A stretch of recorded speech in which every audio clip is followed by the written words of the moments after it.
Hello, everyone. This is Robb Fahrion again with the Sage Executive Podcast, where we interview top executives and business leaders, and they share their sage advice with you, our audience. We ask 6 questions in about 9 to 10 minutes because the wise speak in few words. I have a great guest today. Really excited. Have done a lot of research on what he's doing and moving and shaking in his industry. So really excited to hear everything straight from him. So let's get right to it. Phillip, in a few sentences, would you mind telling me who you are and what it is you do? So I'm Phillip Deneef, Chief Strategy Officer here at GeoLinks. We are a telecommunications company based out of Southern California, and have been kind of labeled as the bad boys of telecom. Wow. Okay. Can you expound on that for me? Yeah, so as you guys can see, kind of jeans and t-shirt crew here. We are a scrappy group of guys who, didn't go the traditional route.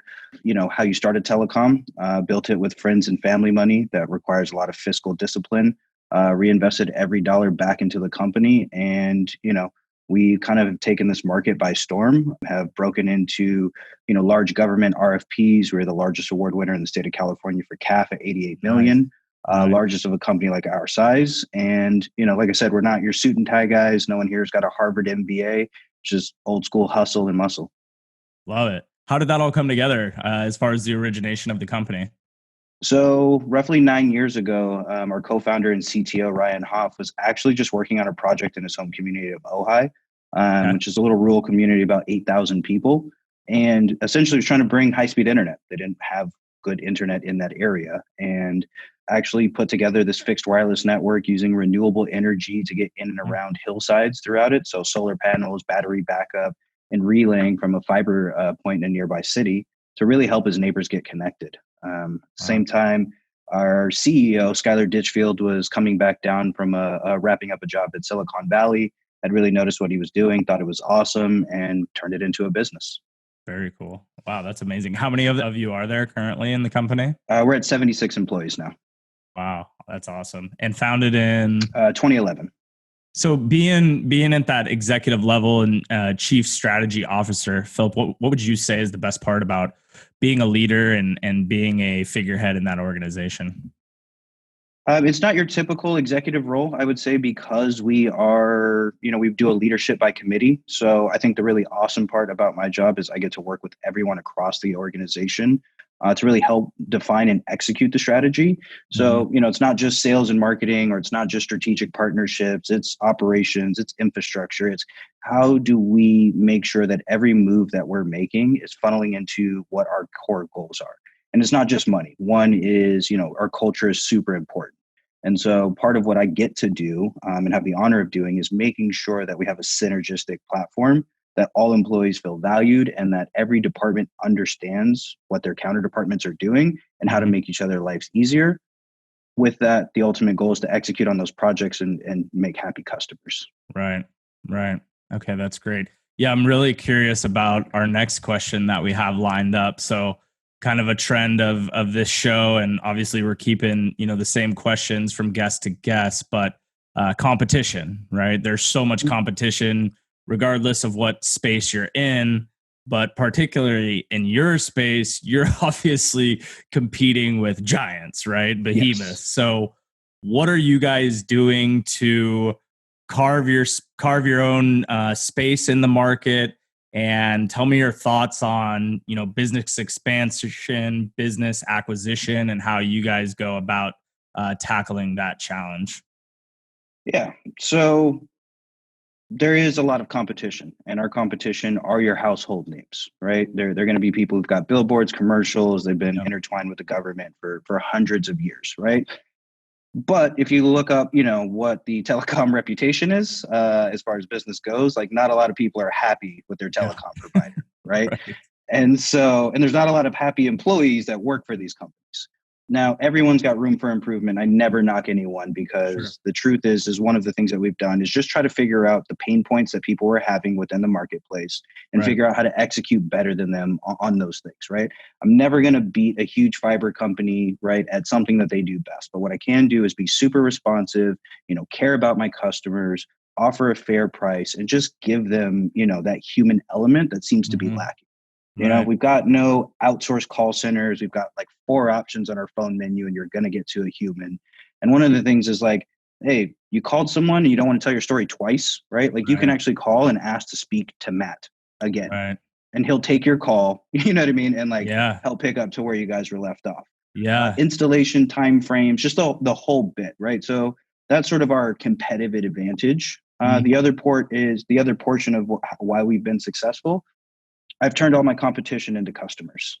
Okay. We've done so well at building this network, operating the network, that these behemoths are coming to us and saying, like, we can actually buy from you, resell it to our customer, get it delivered Mm. faster, and still make money. Like, let's Nice. do that. And Okay. so that's where it's like, yes, they're competition, right? Sometimes we're going after the same customer, but at the same time, when I see competition, I see an opportunity for partnership, Sure. right? Because Sure. I need to buy Yeah. fiber for my fixed wireless network. I need to buy fiber for customers that are outside of my coverage area. So we, established our relationship as a partner, showed them what we did, and look to have synergistic relationships. Hmm. So Interesting. from a customer acquisition standpoint, diversified revenue streams. It's something that a lot of people want to achieve and talk about, but luckily for us, we can actually say, like, we've got a division that's focused on government and education. There's billions of dollars that go into that every single.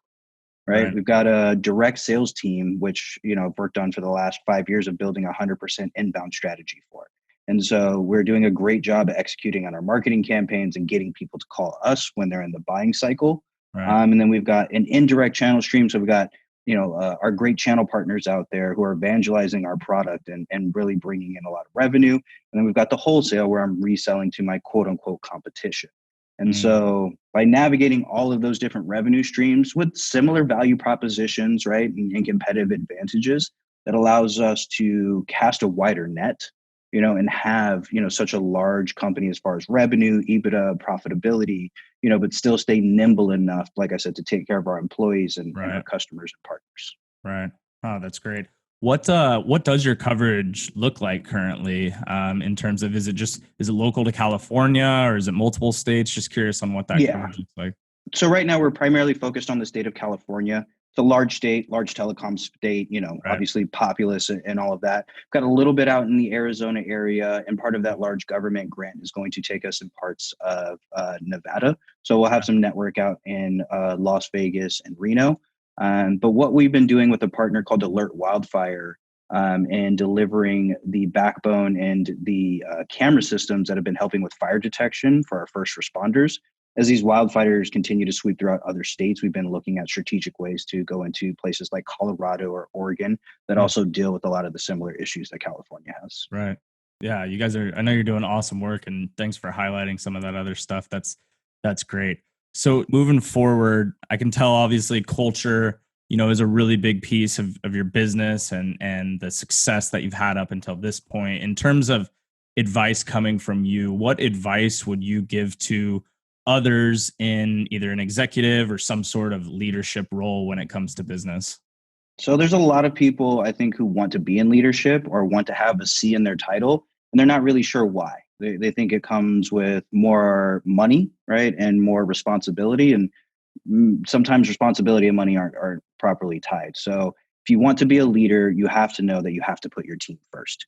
You have to care about their personal goals. You have to understand what they're trying to achieve in life, what their life cycle looks like within your organization. Is this a stepping stone? Is this somewhere they can see themselves growing? Like, what is happening? One of the goals that I have is like, how can I make sure that everyone in my organization has the opportunity to become a homeowner within their tenure here at this company? Hmm. Have we provided them enough opportunity and education to achieve their personal and financial goals? And like, Right. let's never forget, right, that like no one's showing up to work on a volunteer basis, right? Right. Like we're all coming to make money and to increase our financial opportunity. So like, let's have those conversations with our employees and say like, how much money are you trying to make this year? Hmm. Make sure we're, explaining to people the paths and the different things they Yeah. can do. And also the treacherous of becoming a manager. Don't become a manager just because you think that's the way you're going to make more money, right? Right. And the other thing I said is spread information. Let it flow freely. We talk about our ups and downs, our P&L, our financial status. Like we try to be as transparent as we can with our teammates, because we need them to buy in and be vested in mission driven people. And Right. when you get something like that going, when there's transparency from the leadership team and there's people who are vested in your overall success, it just makes it a better place where everybody wants to come to work every day and people can find that fulfillment that they're looking for outside of the paycheck that they get every Right. 2 weeks. That's awesome. Do you guys have any particular programs like in place? Like you talk about, just the education, right? Of what comes with making more money, the opportunities. So I was curious if you had any particular programs or Yeah, so how you have those conversations with employees. it's actually more on like a one-to-one basis. We try not to put people in like tracks like, hey, this is where you're going, but we Right. do offer some educational, online educational opportunities through our Right. HR program. I take a lot of courses through like EDX or Coursera, things like that. If I find something interesting, I pass that down to my team. Right. And so we really just sit down, as leaders and try to say like, all right, you guys are my direct reports or indirect reports. Like that's what I said, leadership by committee. So I can go talk to anyone within the organization and I'm not, another manager is not going to say like I broke protocol. Right. And we just sit down. It's like, what are you trying to do? My wife and I are trying to buy a condo. I want to get a new car. I want to, put 10,000 in savings. Whatever it is. And it's like, okay, I may not be the best resource for everything, but like through Yeah. my network and through the different leaders, I'm like, hey, you know what? I don't know much about, getting a certificate in computer programming, but I know this guy does because he got one last year. Why don't we Right. connect you up with him and let's help you achieve your goals? Very cool. Yeah, yeah, that's amazing. Sounds like a great place to work. So you guys are doing a great job. So as part of the show, right, we're bringing on business leaders like yourself. One of the things we're asking is who might you acknowledge as a leader, or you think that someone would provide some great information to our viewers as a guest on our show, if you wouldn't mind shouting them out. Yeah, one of the guys who's been super impressive to me, and this is, sort of outside of my industry and just, I'm actually a customer of his and a fan of everything he's doing is Miles Beth over at Beth Group, Yeah. scrappy little startup that's trying to, kick the door down on marketing and LinkedIn advertising and things of that nature. So shout out to Miles Beth over at Beth Group. They've been doing a great job, and I think he's going to make a huge impact in the digital marketing community. Awesome. Yeah, I love that. Appreciate it. Definitely make that connection, throw out your name if you don't mind, and hopefully get them on the show. So Yeah. to wrap up, Phillip, and thanks so much for your time. You've been an amazing guest. We like a kind of a fun question here at the end. After a win, and it could be personal win, business win, what is it that you like to do to celebrate, and have a good time, or just enjoy the moment? Yeah, so we've got a pretty awesome building here. Wish we could kind of take you guys on a little bit of a cribs tour, Yeah, but we do have an indoor half court basketball court here. there we go. And so usually after a good win, we're either going out and shooting some hoops, keeping the competitive energy alive, or on the other side, we also have a brewery that's 2 doors down. There you So go. it's going to be one of the two, basketball and brews, Or maybe both. Maybe Yeah, both. exactly. What's the brewery? It's Institution Ale out here Okay. in Camarillo, California. So little local business, love Yeah. supporting them, Yeah. And like I said, so we're either doing basketball or brews. Kind of depends on how big the win is and what time it comes. I love that. I love that. That's awesome. Well, Phillip, hey, thank you again so much for being on. We really appreciate it. Obviously, our guests make this show. How can people find more about you and more about the business? Yeah, so I'm on LinkedIn for the most part. It's where I'm going to mostly stay active, posting updates, personal and business. So Phillip Deneef on LinkedIn. Find us at geolinks.com on the web. Keep up with our stories, our blogs, etc. We'll be posting more on Instagram. We've got a lot of cool stuff that's happening with wildlife and our guys climbing towers and hiking up stuff. Nice. So you'll see some more stuff on Instagram and YouTube. So GeoLinks USA on all the company channels. And, thank you again for inviting me on the show. It's been awesome. Yeah. Yeah. No, thank you so much. Yeah, these guys are doing great work. So I encourage everybody, go check them out, give them a follow. To wrap up, everyone, again, this is Robb Fahrion with the Sage Executive Podcast. For more insights and to check out more episodes of our show, visit us at flyingvgroup.com/podcast. Phillip, thanks so much again. Really appreciate having you on, and thanks so much for your insight. Yeah. Thanks, man. Appreciate it. Have a good one.